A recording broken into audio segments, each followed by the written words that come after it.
Japanese win over the Springboks back in the 2015 World Cup.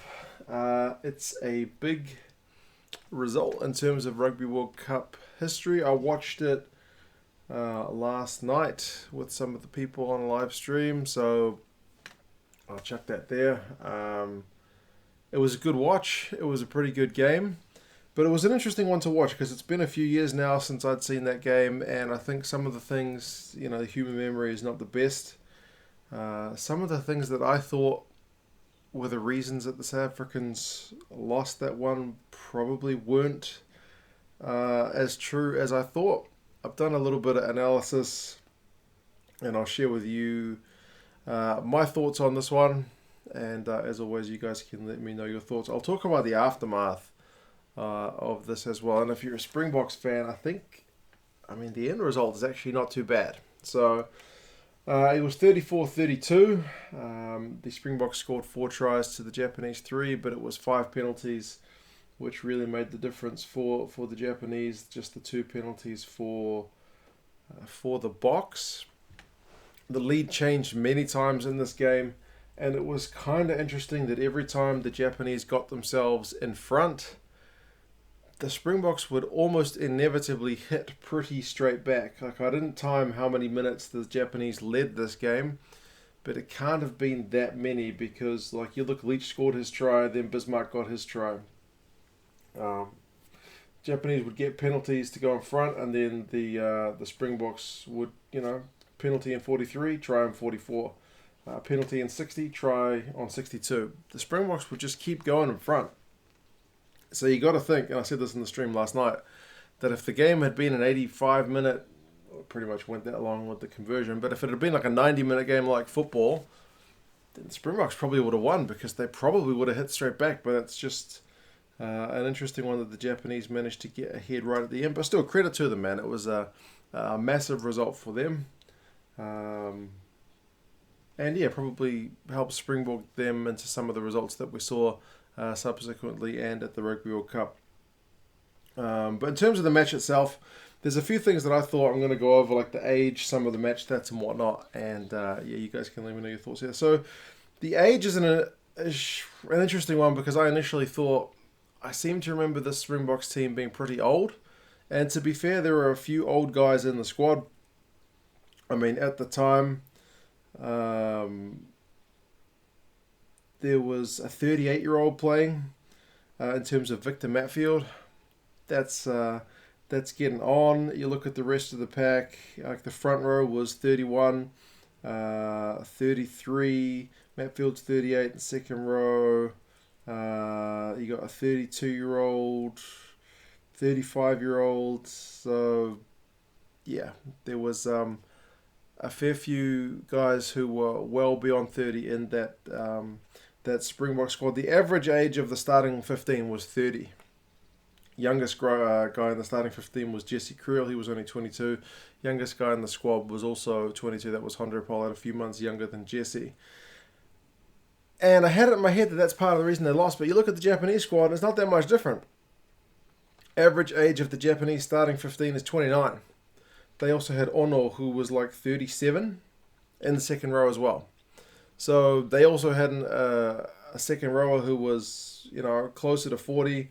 And maybe it's a factor, but their bench, the Japanese bench, was actually slightly older. Average age of the bench for Japan is 28, whereas for the Springboks, it's 27. And again, maybe that's actually a factor that leads into Japan's favour, because you look at some of the players on the Springboks bench, like Fura Dupria is 34 at that time. A lot of the other guys are like 24, 22. The average age of the bench is 27, whereas the Japanese, maybe a few guys there, 27, 29, 28, 27. So maybe having a bit of extra mileage on the bench was actually not a bad thing for the Japanese. But overall, the average age of the 23-man squad for the Springboks was 29, and for the Japanese, it was 29. So I don't think age was a factor on this one. So that kind of throws my initial, assumption out the window. Like the Japanese youngest guy was Matsushima, 23, and Inagaki 25. So yeah, not that young as some of the Springboks guys. So interesting that it wasn't kind of the way I thought it was. In terms of the position, I seem to remember this game being the Springboks had heaps of ball and the Japanese just tackled the life out of the Springboks. That was kind of a true story to a degree. Like the first half was very much lopsided in terms of the Springboks having a lot of the ball, but not so much in the second half. The final possession stats ended up being 55 to the Springboks, 45 to Japan. So pretty normal. Like that's a stat that's not very lopsided that we see pretty commonly in rugby games all around. For the run meters, it's 451 for the Springboks and 370 for the Japanese. So the Springboks got more run meters. They have more possession. So overall, that works out to about even. Like they did the same amount with the ball, approximately, given that there was a bit of a discrepancy in terms of how much ball they had. I thought to myself, it seems like the Japanese guys are busier. Is it that they're getting so many more run meters per run that they're doing? Is it that the Springbok guys are just kind of going off 9 and just busting it up and just getting 1 meter at a time, and it's painful, and the Japanese guys are playing flash and exciting? Again, so I mentioned 451 was the run meters for the Springboks from 138 runs. So that's about 3.3 meters per run. Japan was 370 run meters, 95 runs, so about 3.9. So not that much difference. Like the Japanese edged it there, but not hugely. So again, I'm trying to think where did the key points for Japan managing to get the win really come from? One of them I think was the turnovers in this game, and Japan had a lot fewer turnovers conceded than the Springboks. The rate overall was 11-7. So 11 turnovers by the Springboks conceded, whereas only 7 for Japan. 4 of those for the Springboks were knock-ons. 3 of those for Japan were knock-ons. The rest of them were turnovers during open play. So 7 conceded by the Springboks, 4 by Japan. And I feel like I couldn't find a stat for it, but a lot of those turnovers by the Japanese guys were in their own 22, especially in that first half, under a fair bit of pressure. So getting almost double the amount of turnovers that the Springboks got. I know they had less ball, so they had more opportunities to win turnovers, but still, I think that's one reason that you can say the Japanese managed to get a win in that game. The goal kicking, both sides left some points out there. Lambie missed a conversion on 33 minutes. The Japanese missed a penalty on 11 minutes and missed the conversion at the end. But I think a key point is the Springboks on, what minute was it, 22, absolutely should have had a try. They absolutely blew a try. Yanni du Plessis went close, and then Bismarck had pretty much just the line to go over but couldn't get the ball, knocked it on. So blowing points. Like the Japanese had one TMO moment where the TMO said, no, that's not a try. They went back, but then from the subsequent play, the Japanese went and scored the point. So that's not really missed points. Lambie didn't have his best game as well, you would have to say. Kind of a kick out on the full side of the boot. At least one really loose pass. If you go to individuals, you look... I mean, I remember when we had the 95 World Cup final, which I watched the other day, which was a pretty painful one for me as a Kiwi, but you'd say the Springboks managed to keep Jonah pretty quiet. Well, a guy up in his legendary standing in the game, Brian Habana, he was kept pretty quiet as well. He had 16 run meters in the entire game. So he had 6 runs for 16 meters. The least, so the fewest run meters of all the starting backs for that Springboks team. So that was probably a pretty disappointing one for him. And weirdly, like you look at a guy like Peter Steph Tutoy, he only managed 4 tackles in the whole game. Like that guy does 4 tackles for breakfast these days. So it's a bizarre one. Pollard comes on in 58 minutes and manages to get more run meters than Lambie did in all the time he had, the other 58 minutes that he had. So I think you can say that Pollard at that point was adding a bit more. You look at the Japanese side, Leach had 17 out of 20 tackles. The next top tackler for the Japanese was Luke Thompson with 13. So Leach was essentially everywhere in this game. Did miss a couple, scored a try, put in a proper shift. I think top tackler for the Springboks was actually, I think it was Victor with 10 from 10. I think there was somebody else who got 10 as well. Also, Amanaki Mafi from the bench, 53 run meters and 4 defenders beaten. So he comes off the bench in like 48 minutes, equals the amount of defenders beaten in that whole game. So maybe the bench added a bit more value, but like I said, Pollard I thought added a bit of value when he came on as well. The scrum, I think for the most part, the Springboks were on top, but they weren't able to really win penalties, whereas the Japanese did enough, and they managed to win penalties at the end, when the Springboks had a yellow card. I think the discipline is a key one for the Springboks. Penalties conceded was 12-8. And 12 is obviously the Springboks. You looked at the penalties kicked is a huge amount of points for the Japanese there, especially in that second half. Yellow cards was 1 to the Springboks, 9 to the Japanese. Free kicks conceded was 1 to the Springboks, none to the Japanese. So definitely another area they didn't get right. But then you look at some other areas where you think that can't be the Springboks that dominate. They're like offloads.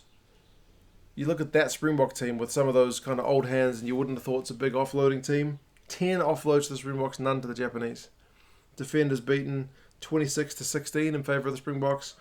Clean breaks 7 to the Springboks, 3 to the Japanese. So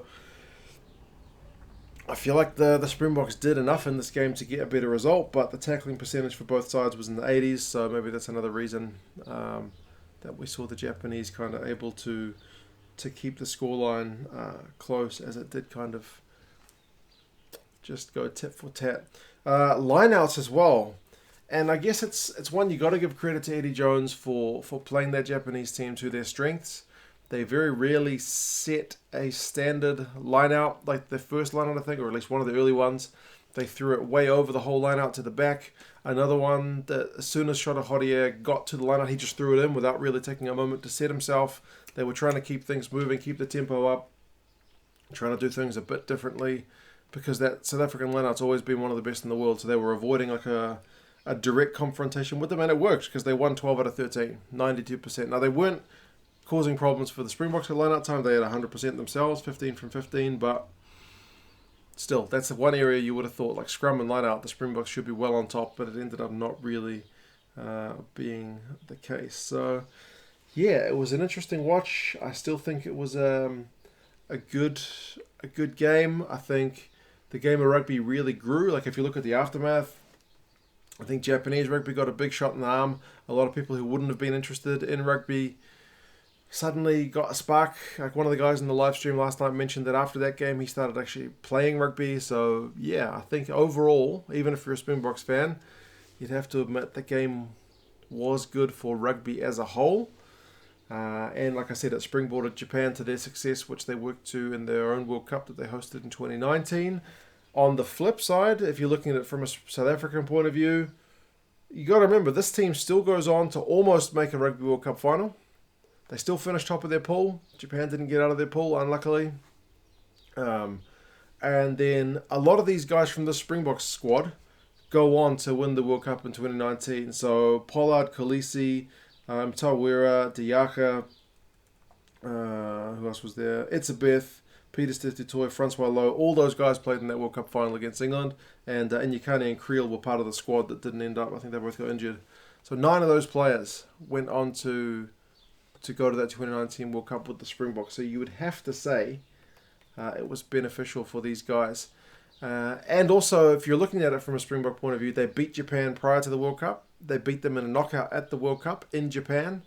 So that has to have any kind of negative feelings about this game kind of almost expunged. And then if you think about it, someone else mentioned it, I didn't think of it, but the team they beat was England, coached by Eddie Jones.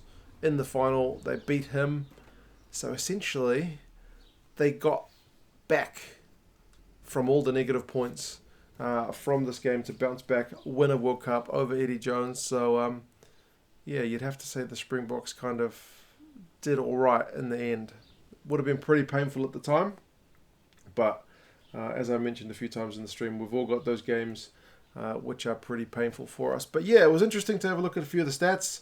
I really think the turnovers they conceded, not able to get set piece dominance, the poor discipline, and especially that missed try were all pretty costly in the end for the Boks. You could even see the one missed conversion, given that it was only a 2-point difference, but Japan missed some points of their own.